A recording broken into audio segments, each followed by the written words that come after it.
ертеде ешкі жүні бөртеде ертек айтып бермесең ұйықтамайтын еркелер сандығымды сиқырлы сендерге арнап ашайын сандық толы ертегі шашу еді шашайын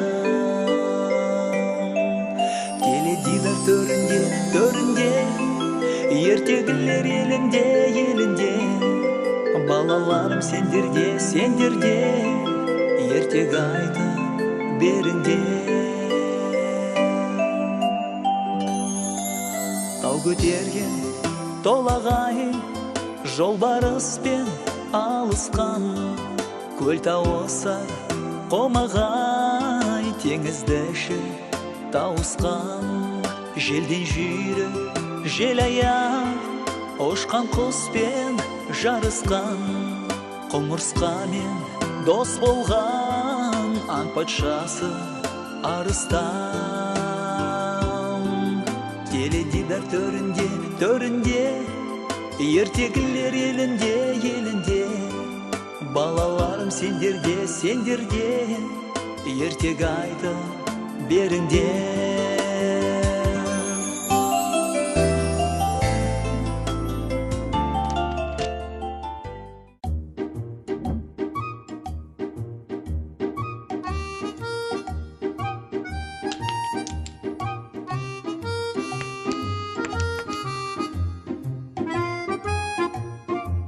Сендердің сақаларыңа қорғасын құйылған. Менің сақам нашар болғандықтан ұтылып қалдым. Алшы! Я, менің сақама ешқандай асық шақ келмейді. Ал сенің сақаң алтыннан болса да ұта алмайсың. Ұтам. Егер менде расында да алтын сақа. Болса ғой шіркін. Балалар, таласпаңдар. Мен дәл қазір алтын сақа ертегісін оқып отырмын. Өте қызық екен. Мәселе тек сақада емес, Ганс. Сен дәл көздеп ата алмайсың. Міне бұлай.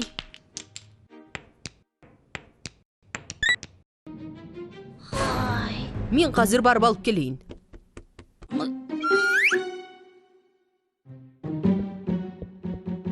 Болат, шықсаңшы енді ойнамай. Болат, сен шыққансыз ертегілер еліне өте алмайсың ғой. Болат! Мен қазір... Енді Фархат та жоқ. Екеуі әдейі шықпай тығылып отыр. Болат! Фархат! Біз үйге қайтамыз. Кеттік, не де болса бірге көрейік. Біз өзі қайдан шықтық? Білмеймін. Бәйтерек те жоқ, қарға да жоқ. Тышқан да жоқ. Енді не істейміз? Болат, не болды саған? Сақам осы жерде жоғалды. Таппай қоймайым. Анда қараңдар. Бір әжей талдың түбін кетпенмен қазып жатыр. Жүріңдер көмектесек, сол кісіден жөн сұрармыз. Тоқтаңдар. Біз алтын сақа ертегісіне түскен сияқтымыз. Ал ана әже деп тұрғаның жалмауыз кемпір болуы керек. Ертегіде ол тісін кетпен етіп, бәйтеректің түбін қазат. Анау соның дәл өзі. Ал не үшін қазып жатыр? Түбінде қазына бар ма? Жоқ, түбінде емес. Талдың басында бала отырған болу керек. Алтын сақаның иесі. Онда кеттік. Жалмауыз кемпірге емес, балаға көмектесейік. Мүмкін кейін алтын сақасын маған сыйға тартар. Жоқ, ол сақа менікі болады. Себебі менің сақам жоғалды. Осында біз сол сақа үшін келдік қой. Балалар, таласпай тұра тұрыңдаршы. Біз бұл жерден өзіміз қалай аман шығатынымызды ойлайық. Тышқан жоқ, ал анау жалмауыз кемпір ғой. Иә, Оля дұрыс айтады. Жалмауызға бәрібір емес пе? Ол бізді жеп қоюы әбден мүмкін. Мен таптым. Қаны бері келіңдер. Иә.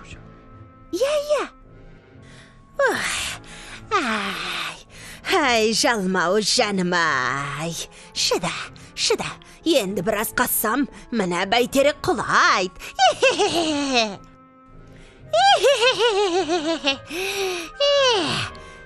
Әй бала, саған көмекке келеді деп әуре болма.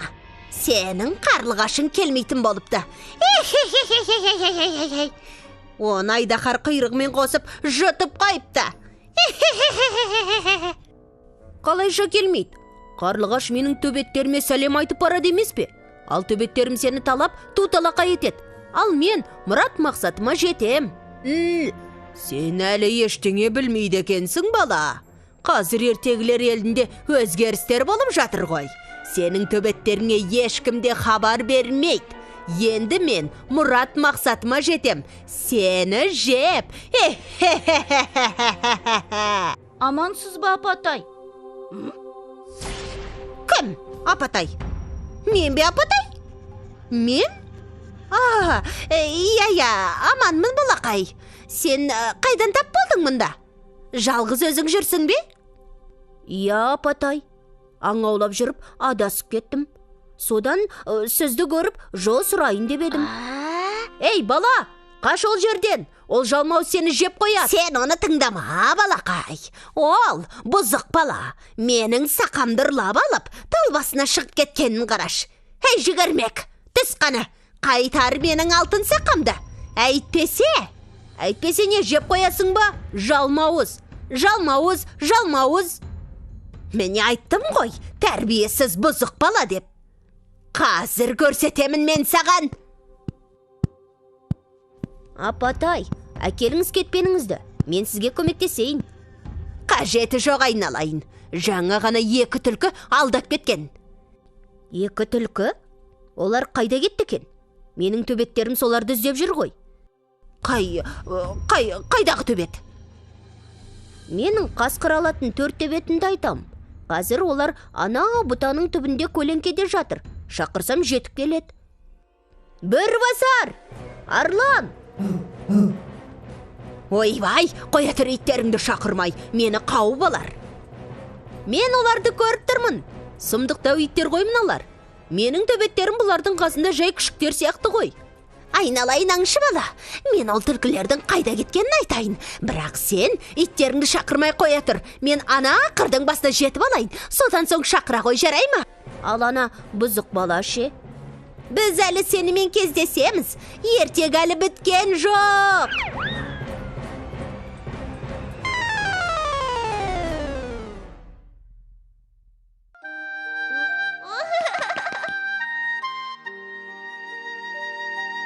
Түсе бер енді, балақай.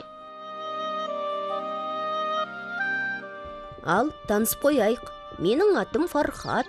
Ал мынау менің достарым Болат, Ганс, Оля. Мен бұзық бала емеспін. Ал ертегідегі есімім айтылмайды. Жай ғана бала дейді. Сен бұзық бала емес, қызық бала екенсің. Біз сені Сақабай десек қарсы емессің бе? Десеңдер дей қойыңдар. Мен сендерге алғысымды білдіріп, ауылға қонаққа шақырсам деймін. Әкем де қатты қуанар еді. Бізде әлі уақыт бар. Қонаққа барсақ барайық. Қарным да ашып кетті.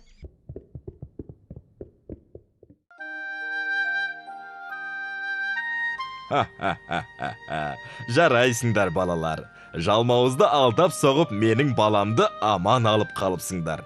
Сендерге айтар алғысым шексіз. Енді не тілектерің бар? Айта отырыңдар. Мен сақамды жоғалтып алған ем. Сонан соң бізді күн батқанша тесік тасқа жеткізіп салсаңыздар. Мен әрине баламның алтын сақасын бере алмаймын. Бірақ мына сақаларды сендерге сыйға тартайын.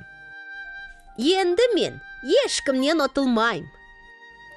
Ал қызым, саған мына сақинаны сыйға тартамын. Бұл ғажайып сақина бастарыңа қауіп төнгенде сендерді қиыншылықтан құтқарады. Ол үшін сақинаны сәл оңға қарай бұрсаңдар болғаны. Сақинаның көмегін бір рет қана пайдалана аласыңдар. Рахмет сізге. Ал бұл сақинаны сіз неге өз балаңызға бермегенсіз? Сонда жалмауыздан оңай құтылар еді. Әкем бұл сақинаны маған бергенде мен алмағам. Себебі ол қыздардікі ғой. Иә, және бұл сақина болса біздің ертегіміз қызықсыз болар еді, солай емес пе? Әке, рұқсат етсеңіз балаларды тесік тасқа мен жеткізіп салайын. Бара ғой балам. Ал айналайындар, Қош сау болып тұрыңдар. Сау болыңыз.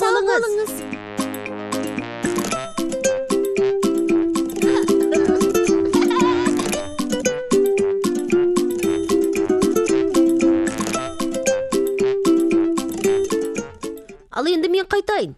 Кешкісем әкем тағы да уайымдап жүрер. Алтын сақаңды көруге бола ма? Әрине. Мінекей көре ғой.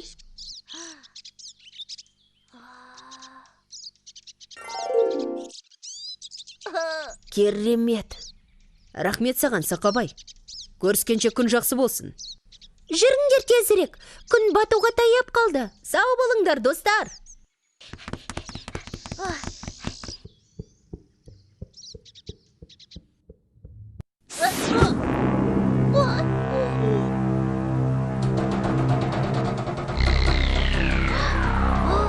Мен сендерге айттым ғой.